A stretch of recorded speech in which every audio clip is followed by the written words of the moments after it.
솔로몬이 아들에게 주는 교훈 속에 나오는 이야기입니다. 명령은 등불이요 법은 빛이요 그랬습니다. 아마 여기서 말하는 그 명령이라는 것이 그 아버지로서 아들에게 그 주는 명령인 것 같아요.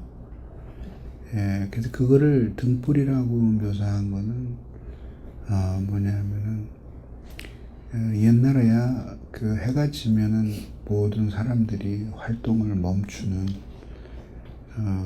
그런 그 생활이었잖아요.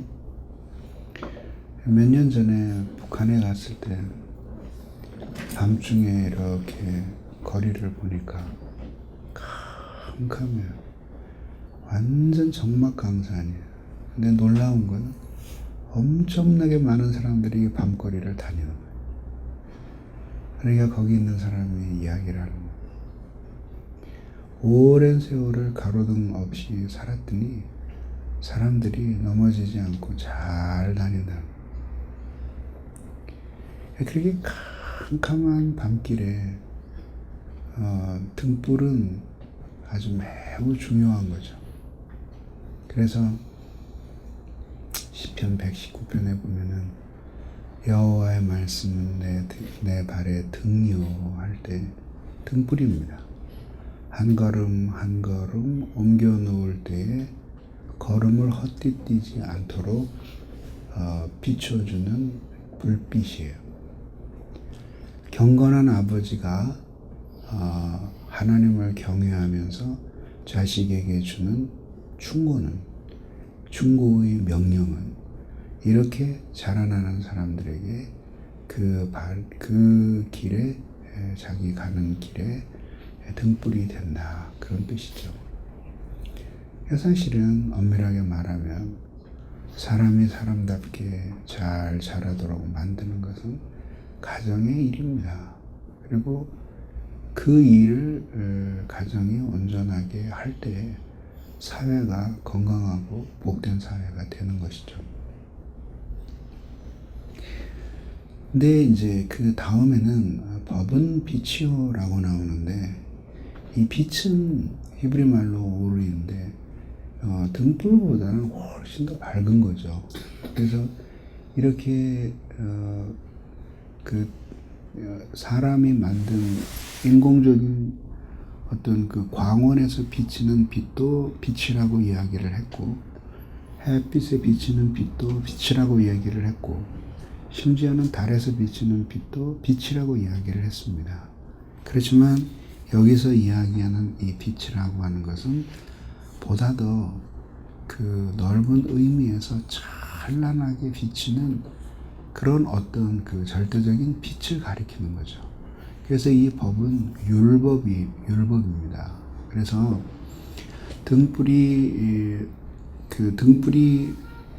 밤중에 비치는 작은 불빛이라면 이 빛은 햇빛처럼 찬란하게 비치는 건데 그 등불은 찬란하게 비치는 빛의 모상에 지나지 않죠. 그 원천이 뭐냐면 율법에서 비치는 빛이에요. 하나님의 흠없는 계시, 우리가 무엇을 믿고 어떻게 살아야 할지를 가르쳐주는 그 빛이 토대가 되었기 때문에 명령이 등불이 될 수 있다 이야기입니다. 오늘 우리가 좀 주목해 보고자 하는 것은 그 다음에 나오는 구절입니다. 훈계의 책망은 곧 생명의 길이라 그랬습니다. 자, 이것을 보면 등불이 있고 명령은 등불이고 법은 빛이다 했는데 등불이 있고 빛이 있는데 그 등불, 그 빛이 있는데 그 등불과 빛이 비추고 그러고 나면은 거기에서 구체적으로 우리의 삶에 대해서 이야기해 주죠. 그래서 어거스틴이 그런 얘기를 했죠. 진리를 사람들이 좋아하지만 진리가 자신을 책망할 때에는 싫어합니다. 그러니까 쉽게 얘기해서 진리를 좋아하지만 그 진리가 자기의 삶을 비추어서 너는 이렇게 살면 안 된다 라고 이야기할 때에는 사람들이 삶을 고치는 게 너무 힘이 드니까, 그러니까 그것을 진리가 책망할 때는 싫어합니다. 그러나 진리는 언제나 그렇게 자기 스스로를 비추어 그 비춤을 받은 사람들에게 자신의 삶을 비추어 볼 수밖에 없도록 만들어주는 힘이 진리 안에 있습니다. 그런 고백을 합니다. 그러면 여기서 이야기하는 훈계의 책망이라는 것은 그냥 아무렇게나 야단치는 폭언을 이야기하는 것이 아니라 정확하게 거룩한 하나님의 율법에 기초를 두고 거기에서 나오는 책망, 거기에서 나오는 아버지의 훈계를 이야기하는 거죠. 그 책망은 생명의 길이다라고 이야기하는 거예요. 이 잠언에 보면은 생명의 길이라는 이야기가 많이 나와요. 아주 자주 나옵니다. 근데 그 생명의 길이 두 가지 의미를 가지고 있어요. 첫째는 뭐냐면은 일반적인 의미에서 이 생명의 길은 죽지 않고 사는 길이다. 그러니까 그것은 뭘 뜻하냐면은 사람들이 멸망한다고 얘기하는 멸망. 그러니까 멸망의 반대가 생명이에요. 그래서 이러이러한 길로 가면은 멸망하지 않고 생명을 얻을 것이다. 이게 이제 하나님의 말씀에 순종하는 사람들이 복을 받고 은혜를 받는다, 그런 이야기하고 통하는 이야기죠. 근데 이보다 더 깊은 뜻이 한 가지 있는데 그것은 뭐냐면 영혼의 생명을 의미해요. 무슨 의미냐면은 이렇게 하나님의 말씀에 이렇게 순종할 때 하나님이 우리에게 생명을 주셔요. 그 생명은 곧 사랑이에요. 그 영적인 생명으로 우리들이 삶의 사태들을 극복할 힘을 얻게 되고, 용서할 수 없는 사람을 용서하고 사랑할 수 없는 사람을 사랑하고 하나님의 백성답게 살아갈 수 있는 정체성을 지키고 하는 모든 힘들이 그런 속에서 오는 영적인 생명이에요. 여러분들이 목회 사역을 하든지 무슨 일을 하든지 하나님 섬기다 보면 고갈될 때가 있어요. 도저히 힘이 없다. 그때는 사랑해야 할 사람도 관심의 대상이 안 돼요. 그리고 정성을 기울여야 할 일도 무관심해지게 되고, 그 다음에 아무렇게나 된들 무슨 상관이 있으랴 하는 자포자기하는 마음이 생겨나요. 그게 뭐냐면 생명의 결핍이에요. 영적인 생명의 결핍이에요. 생명이 충만하면 다른 사람을 돌볼 수 있는 여력이 생겨요. 그리고 자기를 희생할 수 있는 힘이 생겨나고, 그리고 그 다음에 자기 뜻을 포기하고 하나님의 뜻을 존중히 여길 수 있는 그런 그 힘, 은혜, 이런 것들이 생겨나는 것이에요. 그런 것들이 끊임없이 속에서 생겨나게 돼요. 그것이 바로 하나님의 자녀가 누리는 영적인 생명이에요.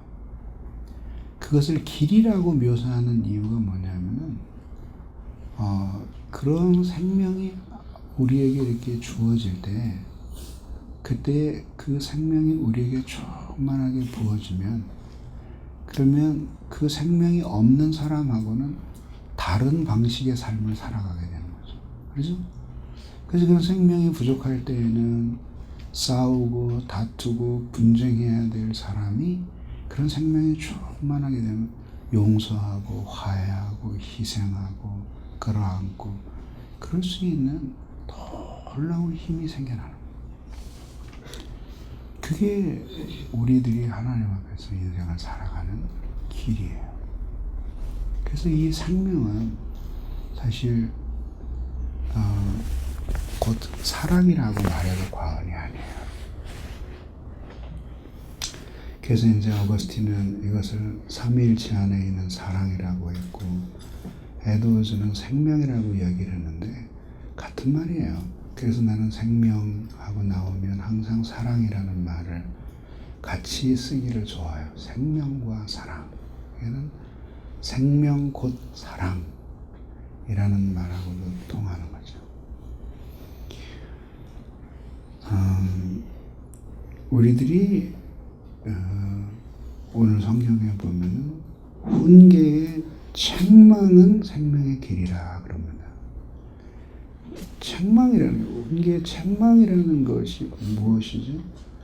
내가 있는 상태 혹은 내가 행하고 있는 행동 혹은 나의 성향, 그건 존재 자체이기도 한데 그것에 대해서 잘못되었다고, 그것은 나쁜 것이라고 누군가가 비판하고 도전하는 것을 가리켜서 우리들이 책망이라고 얘기해요.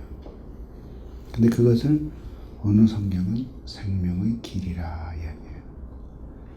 그 비판과 도전이 하나님의 말씀에 전혀 기초하지 않은 것이라고 하면은 그것은 우리를 생명의 길로 인도할 수 없을 거예요. 그러나 그런 훈계의 강력한 책망은 곧 생명의 길이 될 수 있는 이유는 그 훈계의 책망이 하나님의 말씀과 그 다음에 하나님의 법 위에 기초해 있기 때문에 그것이 가능해지는 것이다. 이런 이야기입니다. 그래서 지혜로운 사람은 이런 책망을 잘 받아들일 수 있는 사람이에요. 이 세상에 자신을 비판하고 책망하는 것이 좋다고 생각하는 사람은 아무도 없어요. 그래서 어거스틴이 고백록에서 그런 얘기를 했어요. 사람들이 나를 칭찬할 때에는 우쭐해하고 좋아하면서 저 사람은 참 싹수가 있구나, 제가 이렇게 생각을 합니다. 그러나 누군가가 나를 비판하려 치면 저 사람은 아직 뭘 몰라서 저렇게 비판을 하는구나 하고 서운해합니다. 그런 고백을 해요. 근데 그렇게 생각하면 안 됩니다. 왜냐하면 우리 인간이라고 하는 것은 절대로 자기 자신을 객관적으로 볼 수가 없어요. 그걸 보게 만들어주는 유일한 빛이 뭐냐면 진리의 빛이야. 그래서 이 세상에서 가장 아름다운 영혼을 가진 사람이 누구냐면 하나님의 말씀을 읽으면서 하나님의 말씀을 들으면서 끊임없이 책망을 받는 사람. 그 얘기는 뭐냐면 하나님의 말씀이 위대하다는 뜻도 되지만 그 말씀에 반응하는 그 사람의 마음이 얼마나 진리에 쉽게 굴복하는 사람인가 하는 것을 보여주는 거예요. 똑같은 사람이 읽는데 다른 사람들은 읽으면서 나는 왜 이럴까? 나는 참 잘못하고 있다. 이렇게 책망을 느끼고 한 사람은 전혀 그걸 못 느껴요. 그것은 뭐냐면 받아들이고 있는 사람의 마음속에 있는 믿음이 객관적인 진리의 말씀과 어떻게 화합하느냐에 달린 거라. 그래서 받아들이는 그 믿음이 너무너무 중요합니다. 이번에 프랑스 집회를 가면서 시오노 나나미의 책을 읽었어요. 근데 거기에서 나오는 인상적인 내용이 하나 마음에 들어와서 세계의 역사를 보면 모든 제국이 마지막에 예외 없이 분열을 통해서 망해요. 이집트도 그랬고요. 마케도니아 제국도 알렉산더가 죽은 이후에 4개로 찢어지죠. 그 다음에 프랑스도 그랬고요. 그 다음에 신성 로마 제국도 그랬고, 모든 중국도 그렇고 다 그래요. 근데 참 놀라운 게 뭐냐면 로마는 안 그랬어요. 그래서 쇼노 나나미가 뭐라고 해요? 로마는 망할 때도 제국으로서 그대로 망했다. 찢어지지 않은 상태에서 전체가 함께 무너져서 나라가 망한 거예요. 근데 참 감동적인 거는 뭐냐면, 뭐 이미 알고 있는 역사의 스토리지만은, 감동적인 그걸 읽으면서 리더로서 참 많은 생각을 하게 됐어요. 그게 뭐냐면, 로마가 알다시피 변방의 야만인이었다가 그렇게 이제 대국으로 크잖아요. 그러니까 헤아릴 수 없는 많은 나라를 정복을 하는 거예요. 그리고 로마는 절대로 군인들의 수가 전쟁을 좌우한다 이렇게 생각 안 하는 거예요. 그래서 로마의 군대는 작고 강하고 기동력이 있는 그런 부대였어요. 전쟁을 해서 가는 곳마다 이기죠. 그래서 그 전쟁할 때 보면은 되게 재밌어요. 이렇게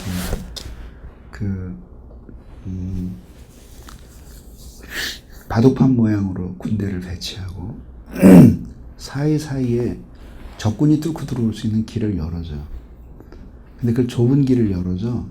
그래서 적군이 뚫고 들어오면 들어온 적군을 싹 포위해서 죽이는 그런 방식이에요. 근데 어쨌든 그 작은 군대, 이렇게 막 수만 명이 한 군데 덩치로 몰려다니는 그런 군대가 아니었어요. 어쨌든 간에 그랬는데 그런 얘기 이런 식으로 하는 거야. 그러냐면 전쟁을 하면서 이제 나라를 정복을 해요. 한 나라를 정복하면 일본 놈들도 그랬고 뭐 중국도 그랬고 어느 나라든지 딱 점령을 했다 그러면 그 다음에 수탈이 뒤따르잖아요. 수탈, 강력한 수탈이 뒤따르잖아요. 그리고 일본이 특히 독일이 지배하고, 독일 지배받기 전에 구락하는 소련의 선악이 있었을 때 독일이 지배를 하니까 막 쌍수를 들면서 환영을 했어요. 근데 독일은 철저하게 자기네들이 식민지로 삼은 나라를 오직 하나의 목적, 2차 대전을 승리로 이끄는, 말하자면 전진기지 이상으로 생각을 안 한 거예요. 그리고 그래서 나치 치하에 있던 사람들은 모두 그 지긋지긋한 한이 맺혀 있고, 일제 아래에 있던 나라도 마찬가지 똑같아요. 엄청난 수탈이잖아요. 근데 예를 들자면 스페인이나 영국의 지배를 받았던 나라들은 그런 끔찍한 기억을 안 가지고 있고요. 특히 스웨덴이나 이런 나라들은 다 덴마크의 지배를 받았었잖아요. 너무너무 좋은 기억을 가지고 있는 거예요. 지금껏. 그러니까 얼마나 비인간적이었는가 하는 걸 보여준 거예요. 근데 로마는 그러질 않았어요. 나라를 이제 어느 나라를 정복하잖아요. 로마에 편입을 시키고 속주를 만들어. 그 다음에 그렇게 자기 로마에 대항했던 그 나라에 있는 우두머리들을 원로원으로 보내요. 로마의 귀족을 만들어주고, 그리고 거기에서 존경을 받던 사람들을 전부 다 귀족으로 만들어주고, 그 다음에 싸웠던 군인들은 말하자면 기사계급으로 만들어주고, 이런 식으로 해가지고 신분 상승을 시키는 거예요. 그러니까 딱 로마의 지배를 당했는데 보니까 옛날에 왕이 다스릴 때보다 훨씬 너그럽게 화합하는 정책을 사용해서 자기를 다스려주는 거죠. 그래서 역사에 영롱한 예가 있어요. 한니발이 9살 때 로마를 쳐부수겠다고 신에게 서약을 하고 군대를 이끌고 이제 로마를 쳐들어와요. 그런데 산맥을 넘어요. 근데 그건 거의 불가능하다라고 보았는데 피레네 산맥을 넘어서 오는데 그 산맥을 넘어서 오는데 그 산맥을 넘을 때 3분의 2의 병사가 다 죽어요. 얼어서 3분의 1만 넘어오는데 한니발이 무슨 생각을 했냐면 로마 가까이에 있는 근처에 있는 곳으로 가서 그래서 사자들을 보내요. 그래서 로마 근교에 로마 근처에 있는 다른 민족들로서 로마에게 복속이 된 나라들에게 접근을 해서 로마를 공격하려고 그런다. 길을 내달라. 그리고 우리가 만약에 지배하게 되면은 로마가 너희에게 베푼 것과는 비교가 되지 않는 혜택을 주겠다고 얘기해. 그래서 로마를 에워싸고 있던 다른 민족들이 균열이 생기면서 로마의 반기를 들 것이다. 이렇게 생각을 했는데 예상이 완전히 빗나가죠. 그리고 전혀 동요하지 않아요. 로마를 막 뜨겁게 사랑하는 것은 아니지만 반기를 들 정도로 로마가 원한을 남기지 않는 거예요. 우리 인생에 살아가는 것도 그런 것 같아요. 우리가 이 세상을 살면서 여러분이 마찬가지. 누구든지 참 정말 목회를 잘하십니다. 당신은 어쩜 이렇게 일을 잘합니까? 우리에게 꼭 필요한 사람입니다. 이런 얘기 들으면 누구나 좋지. 당신은 거기 왜 있습니까? 왜 일을 그 모양으로 합니까? 할 때 듣기 좋은 사람이 누가 있겠어요? 그렇지만 항상 우리의 인생은 그런 거예요.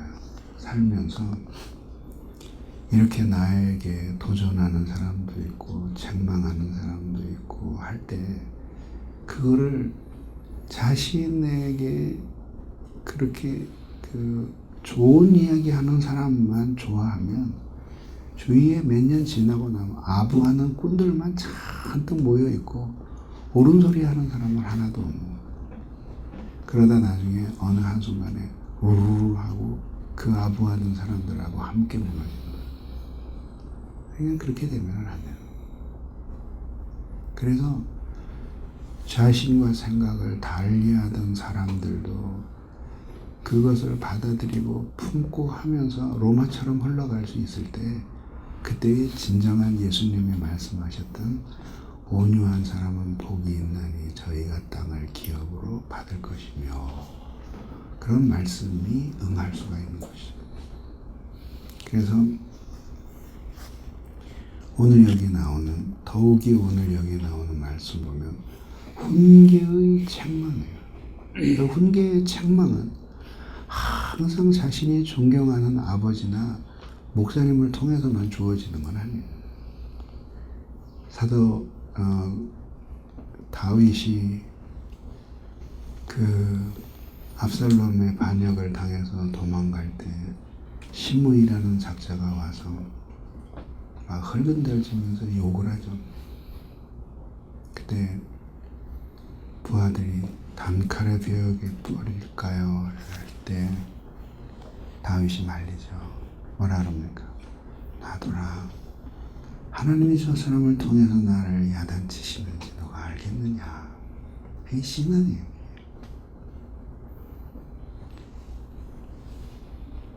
그래서 우리는 절대로 자기 도취에 빠진 사람들이 되어서는 안 돼요. 그래서 가장 좋은 것은 진리의 말씀이 끊임없이 우리를 책망해서 그래서 우리가 신앙적으로 하나님 앞에 올바른지를 하나님 앞에 끊임없이 되묻고 두 번째로는 성경이 우리에게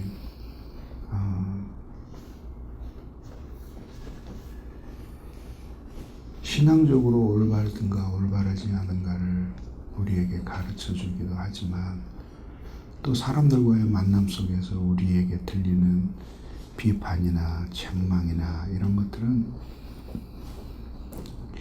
어떤 것에 있어서 우리가 지혜가 부족한지도 보여줘요. 그래서 하나님의 말씀을 부지런히 탐구하면서도 하나님의 일을 하는데 지혜가 별로 없는 사람들도 있어요. 그래서 자연적인 지혜와 신령한 지혜를 함께 배워가야 되는 거예요. 그것을 위해서 하나님의 다양한 방법들을 사용하셔서 당신의 일들을 이루어 가시는 것입니다. 여러분들이 그 모든 것들을 그렇게 하나님의 말씀을 등불처럼 빛처럼 생명의 길처럼 여기면서 갈 때 그때 정말 많은 사람을 끌어안고 강물처럼 흘러갈 수 있는 그런 주님의 사람이 되는 것입니다. 하루아침에 되는 것이 아니에요. 기도하겠습니다.